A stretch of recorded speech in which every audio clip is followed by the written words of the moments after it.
Nous sommes sur le salon du livre et je suis en compagnie de Joël Paul. C'est ça. Alors, le prénom c'est Joël. Le prénom c'est Joël, le nom de famille c'est Paul. Donc on peut prendre dans les deux sens, enfin il y a un bon sens, hein, le sens, le nom de famille c'est Paul. Voilà. Et j'arrive tout droit de Nouvelle-Calédonie, de mon caillou que j'ai quitté, que je quitte rarement d'ailleurs. Et je suis très content d'être ici au Fénois, à ce salon très réussi. Je suis un habitué des salons, je les fais tous sur la Nouvelle-Calédonie parce que j'ai une double casquette. Hein? Oui, je suis blogueur, donc je suis ce qu'on appelle maintenant un journaliste citoyen. Hein? Je ne fais pas de concurrence aux vrais journalistes, la guerre est terminée, ils ont perdu. Non, le blogueur existe toujours, même si on avait annoncé sa mort un peu prématurément. Le blog, grâce aux nouveaux médias, notamment les moyens pour filmer maintenant, même miniaturiser, comme je vois en face de moi, on peut mettre tellement de contenu différent sur un blog que pour moi c'est le support idéal. Hein. Et tu t'y es mis quand au blog ? Alors je m'y suis mis dès le départ, mais comme tout le monde, je suis vraiment pas un féru ni un geek. Je suis pas moderne, j'ai pas d'iPad, j'ai pas de téléphone non plus parce que je suis sourd. Par contre, j'ai un blog à l'ancienne. Tu as bien un ordinateur pour mettre dessus. Voilà, j'ai quand même un ordinateur et j'utilise la souris. Je suis un papy blogueur, mais un papy blogueur qui suit quand même ce qui se passe parce que j'ai des enfants et eux ils sont jeunes, beaux et bien au courant de toute la nouvelle technologie. Et donc moi je suis un utilisateur et je trouve ça formidable.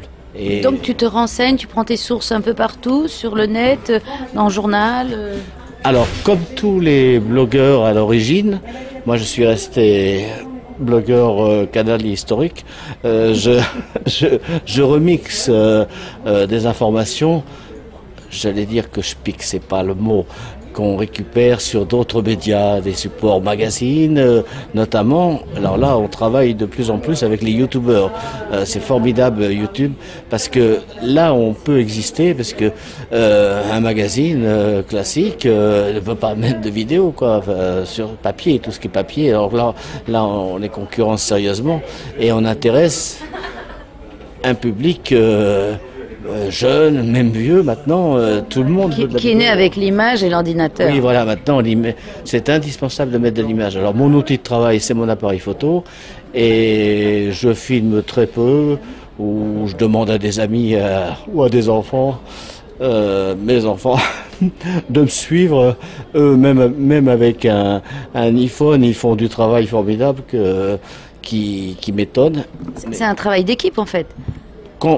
De moins en moins, parce que mon jeune fils, qui me manque beaucoup, est en métropole pour ses études, et donc je suis un peu seul, et sinon il prend son iPhone, il n'a pas besoin d'une caméra, et c'est terrible ce qu'on arrive à faire, enfin, je trouve ça remarquable, mais je me sers dans le grand panier YouTube, hein, où là, quand c'est en version standard, c'est libre de droit. En fait, on a le droit de reproduire YouTube, donc je me gêne pas, quoi. Vous voyez ? Oui. Oui. C'est bien de ne pas se gêner, effectivement. Pas de plaisir. Alors ça, c'était le côté blogueur et le côté écrivain. Alors le côté écrivain, deuxième casquette, c'est l'autre partie de mon cerveau. C'est pour ça que je suis pas un grand journaliste ni un grand écrivain, parce que j'ai divisé mon cerveau en deux. Donc je fais qu'avec mes moyens. Et donc l'écrivain a, depuis une dizaine d'années, c'est pour ça que c'est l'éternel challenger. Hein, j'ai 65 ans et je continue à y croire. Mais il faut. Il faut, oui, mais enfin bon, ça aide un petit peu à passer une retraite heureuse. Ça fait plaisir à mes enfants. La première fois que j'ai eu mon nom sur un livre, c'était une explosion de joie pour moi et pour eux. Et donc, ça c'est ma deuxième casquette. J'écris, j'ai commencé par écrire des nouvelles. J'ai gagné des petits concours, ça m'a encouragé. Et la difficulté, c'est de trouver des éditeurs. Alors là, j'ai de grosses difficultés. J'en ai trouvé un pour certains livres. Sinon, quand je trouve pas d'éditeur, je suis impatient. Dès que j'ai pondu quelque chose, j'ai envie de le publier. On me reproche même d'aller un peu trop vite parce que Parfois, il faut du temps, il faut que ça mûrisse. Il faut beaucoup de relecture et de conseils peut-être, non? C'est là que je suis pas parfait, je suis un peu trop rapide, on me l'a souvent reproché. Là, par exemple, pour le Salon du Livre, j'espère ne pas avoir fait trop de bêtises, mais je voulais absolument venir avec un livre. Un Salon du Livre et venir comme blogueur, c'est bien, mais moi, ce qui m'anime, aussi bien pour mon blog que dans ma vie, c'est l'écriture.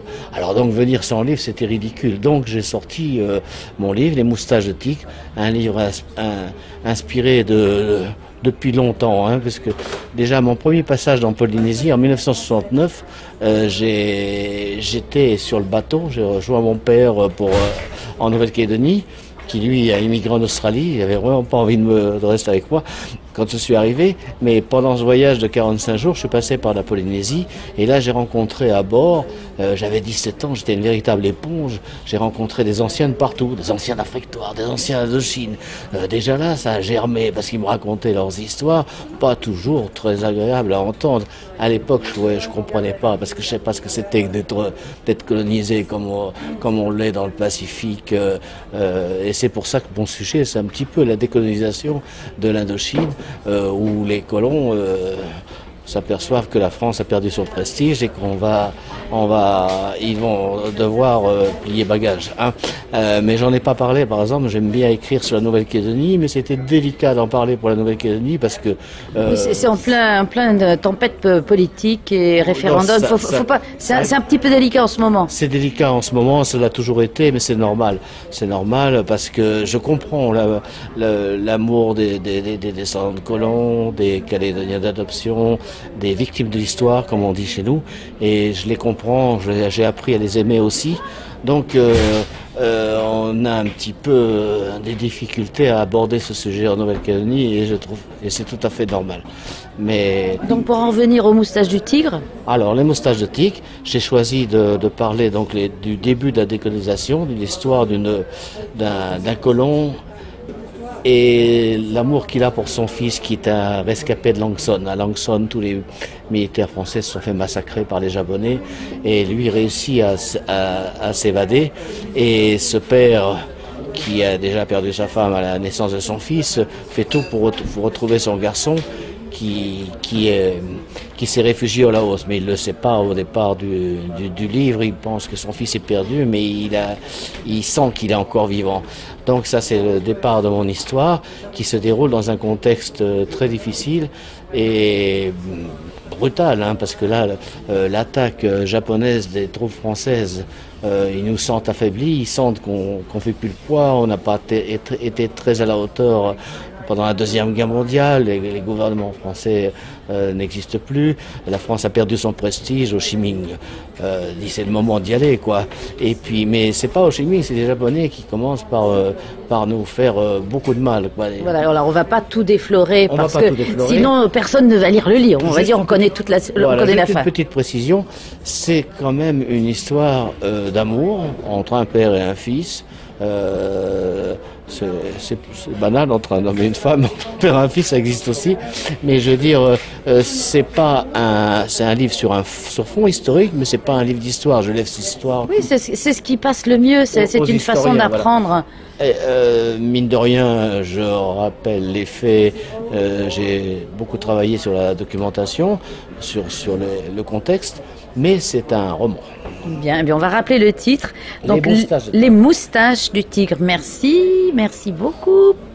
Voilà. Eh bien, c'est moi qui vous remercie et j'espère avoir réussi à parler de moi et de mon livre.